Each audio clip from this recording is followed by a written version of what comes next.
All human beings are, at their core, needy creatures. Like the rest of the animal kingdom, we require the basics: food, shelter, clothing, and love, to sustain a prolonged existence. Without those essentials, life becomes not just unbearable, but impossible. And while people can argue about quality and quantity, there's no debate about the fundamental needs we have as animals. Yet, unlike many of our animal counterparts, human beings have a unique edge: the ability to use tools. We've been an extraordinary gift, and the people who run the big box stores don't care what we fill our carts with, as long as we're piling them high with the tools, equipment, and supplies needed to construct the world around us. With all that commonality, how do you explain mastery?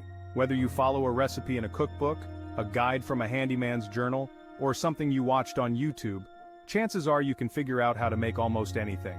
Almost anything. But is that true mastery, or is it just functionality, just enough to get by? That's the question that the Avatar series is meant to answer. People need to know how to be people, and I'm examining the 12 critical areas of life: emotional, mental, spiritual, physical, family, intimacy, social, occupational, educational, financial, gifts, and calling. We all have drives in these areas, and most people hover around a 5 or 6 on each. But what drives someone to spend hundreds of hours, a full-time effort, to become an expert? They're using the same tools as everyone else, so why does their work stand apart from the crowd? It's because they have to. Something hooks them, ignites a fire within, and creates a relentless desire to be the best at it. Whether it's the Super Bowl, the Olympics, or mastering an instrument, every coach knows who will give it their all. The will to win is important, said Bobby Knight, but the will to prepare is vital. It's the preparation, the discipline, and the obsession with excellence that sets the old master apart from the boss's son who skates by, yet still gets paid more. So why be the old master? Because you have no other choice. When something inside you burns to be the best, there is no other option.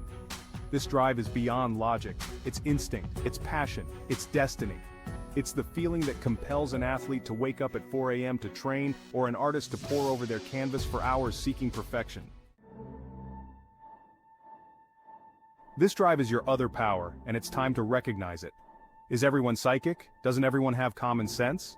Science has named something they don't fully understand, dark matter and dark energy, simply because they fear it.